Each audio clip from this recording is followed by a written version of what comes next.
to skip the microphone if y'all are okay with that, if everybody can hear me all right. Yeah. So just a second, Larry. So, all right, so we'll start with the 1 minute opening here. Hey, David, you give us a little update of yourself and a background and what have you done? Yeah, thanks, Larry. For those of you that don't know me, I'm currently on the city council. I was nominated by Mayor Matt McAllister and unanimously approved by the council to fill a seat vacated by Damon Wilson 2 years ago. I reluctantly agreed to volunteer for nomination after being persuaded by planning and zoning head Eric King and current council president Dan Rushman. I moved into town 6 years ago upon marrying the former Jennifer Hutchison after living in the old Grant Place 3 miles south of town for 19 years. We own 2 homes in Udall. We have 4 kids, the youngest of which are twins that many of you may know or be familiar with. They are in the Army National Guard, one a Black Hawk pilot, and the other a paralegal who is also a homeowner here. Probably the last thing I would have ever thought of myself doing is running for any kind of political office. As previously mentioned, I was reluctant to throw my hat in the ring, and I still am. However, out of a sense of duty and honor to God, I should. Well, David, I think you're pretty close to answering the first question I have for you, but you did not sign up or did not file for office by the deadline. So why do you want to run as a write-in candidate?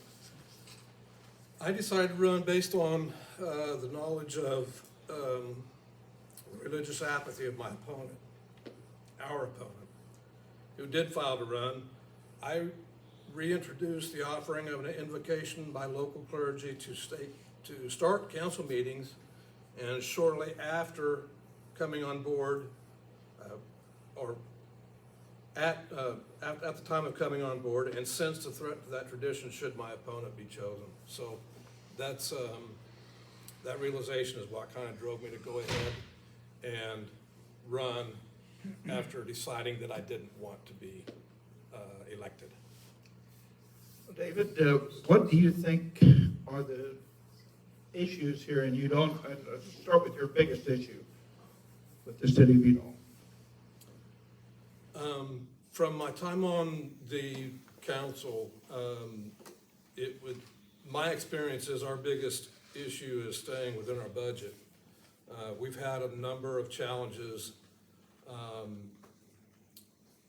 due to, well, there's been a number of things from issues with personnel problems, challenges, and shortages from the county on funding due to some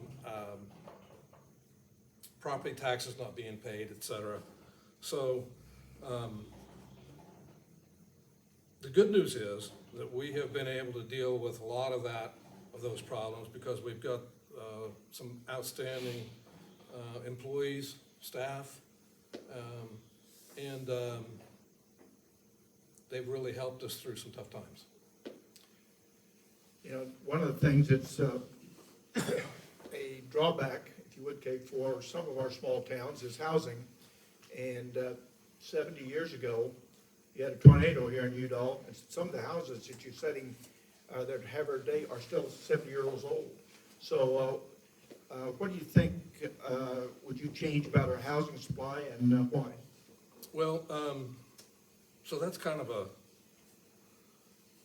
most of the houses in the tornado were actually, there weren't very many houses left after that tornado. So most of the homes that are here were built in the 50s. But the good news is that the housing situation is advancing. We've got a new owner of the local mobile home park that is bringing in new homes. He's cleaned out a number of the older homes. Also, there's other blight that has been removed or is being brought up to code. And as for change, for the future, I'm hoping that we can find a way to motivate owners of problem properties to improve or sell them without having to go through the costly condemnation processes that we've had to do recently and in the past. And to further encourage building in the Stewart Addition and other vacant lots. Thank you. One of the things that you mentioned a moment ago was the budget, the city budget. And what do you feel like taxes in Udall? Where are the taxes? Are they okay? Are they too high or too low? And what do you need to meet the needs of Udall? So I don't think there's anywhere that taxes aren't too high. That being said, as a source of revenue to run the city, there's no way around it. I would love to be able to say that we're going to cut taxes, but the reality is that with the challenges that we've faced, we're looking at a couple of points of mill levy increase for next year. Again, due to the shortfalls. The summer has been we had a really mild summer. So electricity bills were not near as high, and a lot of the city's revenue is based off of what those the income from the utilities. So shortage from the income from the utilities and shortage from revenue from the county on property taxes really made for a big hit. But there may be some opportunity to make a reduction in the budget due to personnel changes, but it's not clear yet, as there may be some further changes. There's just some that are positive. And due to ongoing budget challenges, there will, as I mentioned, be an increase in the 2026 mill levy. Udall's population in 1980 was a little under 900 people, and in 2025 there are 632 people living here now. What do you feel the biggest cause of this is, and what policies should Udall implement to promote growth? I'm not wholly knowledgeable about demographics or the big changes that have occurred in probably most small towns like ours, but looking into it just a little bit, it seems that a lot of it can be attributed to the growth of the internet and the growth of, or the popularity of, big box stores. So it's hard to compete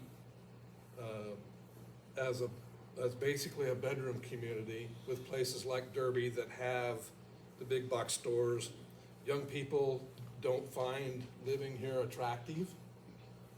I hear frequently about we need things for the young kid, for the youth to do. I hear suggestions for recreation centers and various things that we don't have, and there may be some merit to that, but it's not something that probably government should be doing. I think that's an opportunity perhaps for some capitalist, somebody that's really a go-getter to come in and bring to us. But one of the things I think that we may be able to do is create an environment that is boutique friendly. If we think about Hive and Hearth and the impact that they've had on our community and how popular they are, if we thought about that on steroids, for example, and we created an environment where, let's say we had a whole row of boutique small businesses between the Dollar General and the lawnmower shop, that'd be quite an attraction. I don't know that that's practical. It's just a thought off the top of my head. But having something like that, I think, would create a greater desire for local residency. Thank you. I'm going to ask you one more question that may be a little difficult to answer, so I want you to think about this one. Okay. A resident comes to you and complains that there are now rainbow-colored pride flags hanging in the window. of one of your, the local property owner, of local property that's owned by the city. And he says he's offended by that and is upset with these taxes and that why are we funding this, being a city? What actions do you take and what policies would you try to implement, if any? So, first off, if we had a city employee that hung a flag in a city building, they would have had to have approached the city or the council and or mayor for approval for the budget to buy that flag. I don't really think that would have been approved. And I'm a little bit ignorant on this because I don't know what our particular flag policy is for the city. But the other thing that strikes me is that if it was, speaking outside of whatever our flag policy may be, understanding I'm ignorant about that, but off the top of my head, I would say that any city employee that was desiring to do that would need to seek approval from the mayor as the executive or the head of the city. He's the direct city employee manager.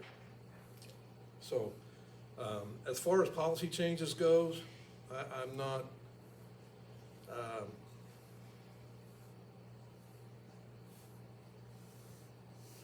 I don't think that a policy would need to be implemented when that is something that could be handled by the manager. Well, thank you very much, and you did a great job on the time, because we're now out of time, so I can get to ask you one last question. Okay. Actually, the question is, you have time to give us your closing statement. Okay. I thank you all for being here.